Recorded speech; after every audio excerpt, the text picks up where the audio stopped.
Hey there.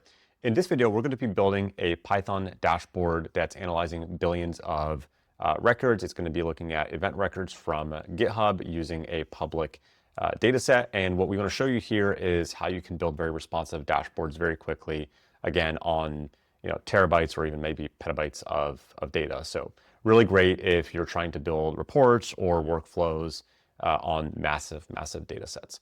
So let's take a look here at what we're working with. We're going to be using Fabi as our interface, as the analytics layer, where we're going to be building the dashboarding. And under the hood, we're going to be using ClickHouse, which is a very high-performing, scalable database. So ClickHouse is designed specifically to handle things like event data, which will generate, again, hundreds of millions, billions, trillions of records, and it's incredibly performant. So the end result of what we're going to be building will look something like this. So we're going to have a dashboard that'll have a input here where I can, compare how a repository has trended over time compared to some of the other top repositories. And then we also have, historical data for cumulative number of stars for some repos on GitHub, with a prediction of their trajectory for the stars over the next few years. You can also see, predicted growth rate, for example, here for certain repos. So this is going to be what we're building here. And again, the really interesting part is, one, I've built like sort of custom visualizations with things like forecasting in here. But again, this is all running on a database that has billions of records. So let's go to, this is a dashboard. So let's now sort of go to the actual building part. We're in a Fabi Smartbook here, and the first thing that we want to do is we want to query the data. So actually, just taking a bit of a step back here, we are connected to, let me open this up here for a second. We are connected to a public ClickHouse playground data set. So you have access to this as well. I'll link to it, but they have some great documentation on their website. So if you are logged into Fabi, you can connect this instance, no problem. And they have a bunch of different data sets here. And one of them, if we search GitHub here, so we have GitHub events. Let me just preview this.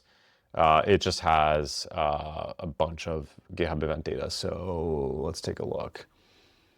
Okay, so it has the event type, commit, comment. I think some of the events are like starred and watched and forked and that kind of stuff. So and it has like the date, has the what is this, actor login. Okay, so that's the person who did it. The repository name should be in here somewhere.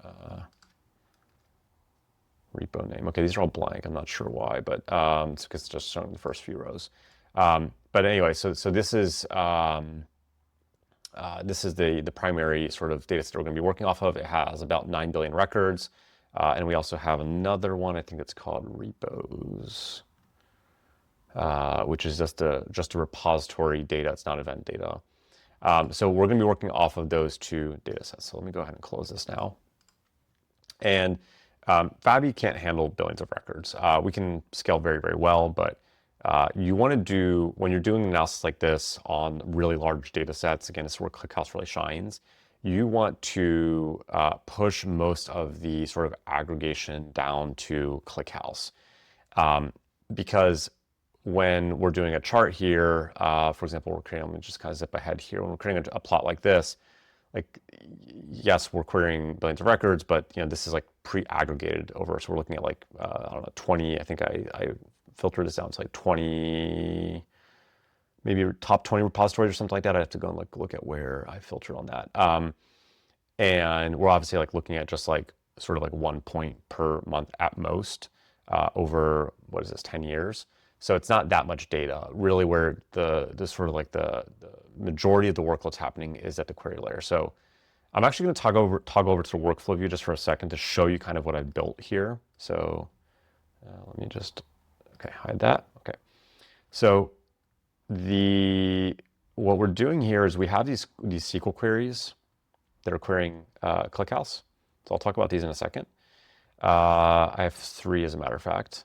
and it's generating 3 data frames that are then being used in these various charts. So if we just take this one and we'll work backwards, again, we're looking at, I think, top 20 repositories, total number of cumulative stars by, matter of fact, not even by month, it's just by year here. That is coming from, we're using 2 data frames, data frame 1, data frame 2, which are generated by 2 SQL queries. So effectively, what's happening here in this first query that, by the way, the AI wrote for me, it's looking at, let's see if we can find okay, from top repos 2020 and top repos, and then joining yearly stars. And let me sort of back up here. Yearly stars, okay, so there's these functions where like it's calculating the number of stars by year by repository. And it's also finding the top repositories by number of stargazers. So, okay, so it's filtering out the forks, and then it's ordering by stargazer count. Okay, there we go. So it's order by stargazer count, limit 20. So that's finding the top repositories, and then if we want to highlight this one repository in blue here, that's like a specific repo that we're letting a user pick. What we're doing is actually, I'll work upstream here. So we need to get that same data, but not just for the top repos, but like for a specific repo. So it's effectively the exact same query. As a matter of fact, I think it'll look the exact same. The biggest difference, let me put these side by side here. The biggest difference is going to be here. So in this case, we're querying the top repositories by stargazer count. And then in this case here, we are filtering on full name equals selected repo. And you'll see here these curly brackets because we're actually taking this from a dynamic filter because we want to let the user, again, going back here to the dashboard, we want to let the user pick which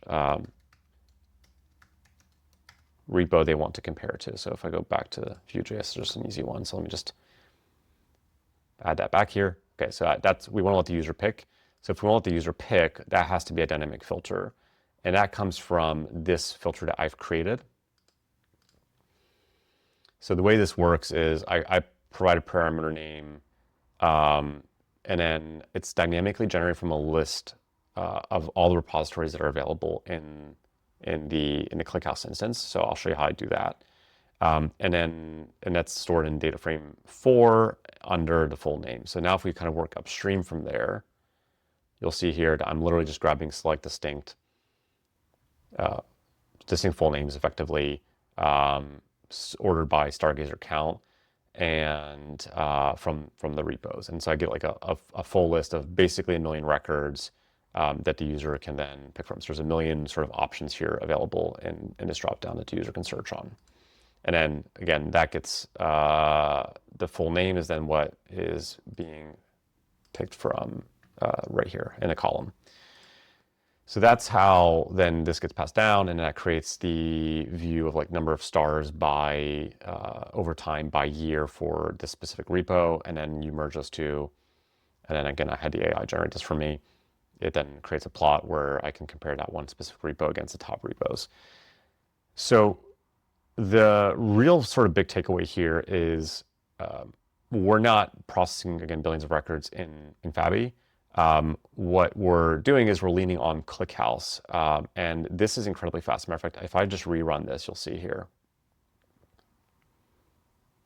Okay, the kernel's warming up actually, so we'll just give it a second. Okay, so, okay, even with the kernel warm up, that took what, 2 seconds, I think, and that processed billions of records and returned data frame for us. And let me do this, just kind of, I'll just pick a random one, hit submit. Okay, so that just ran. So incredibly fast. And that's the gist of it. So really powerful if you are dealing with, terabytes or certainly gigabytes, but petabytes or terabytes of data.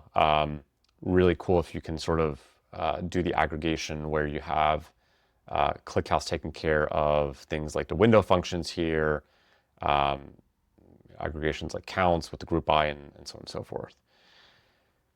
Now, in my analysis here, if you remember, I go back to my dashboard here, I also had like these charts where I had like a forecast of certain repos. So I just did a similar thing. So let's see, I had the AI write a query to find the fastest growing repositories in the last 3 years.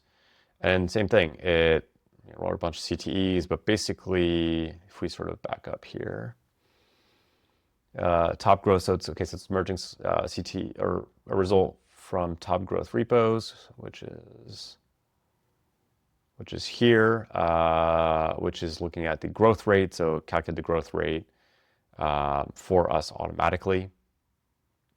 And then popular repos. So let's see, popular repos is what? Popular repos is simply filtering on repositories with a certain number of star gaugers. So I did ask the AI. There were so many repositories that I had asked the AI to just filter on repositories with a certain number of stars. So we're not like looking at like literally every single repository, because that wouldn't be that interesting. And so then that creates, again, a similar table where it's for each of these quote unquote popular repositories, it's finding the total number of stars gained each year, total cumulative stars, and then the growth rate. And then again, we go back to Python, so that stores it as data frame 3, and then that goes back to Python, and we'll create this chart. And then if we want the forecast, I went back to ask the AI. I can go back even here and look at my chat. I have to go and figure out where I asked that question. But basically, I had the AI write a function or a model here to predict the next 2 years. And so it's actually testing a bunch of different models here, linear regression, polynomial regression. And then it goes and plots it, and then it adds those forecasts to this chart, which is then, again, is what shows up in the dashboard here. So what did I do down here? I did one more chart. Okay, just one more chart. So we're just using, I think, the predictions data frame. Okay, so that's to predict the gains and losses over the years for each of the selected repositories. So we do have other videos that show how to build these dashboards and these analyses in more detail, and how to use the AI. Obviously didn't do that here, but really what I want to show you is how you're able to build a Python dashboard that includes just basic charts, but also things like forecasting models if you want, off of millions or even billions of records using ClickHouse. So really kind of like powerful combination. Definitely follow if this was helpful, and if you have any questions, please feel free to, or comments, please feel free to drop them down below. Thanks for listening.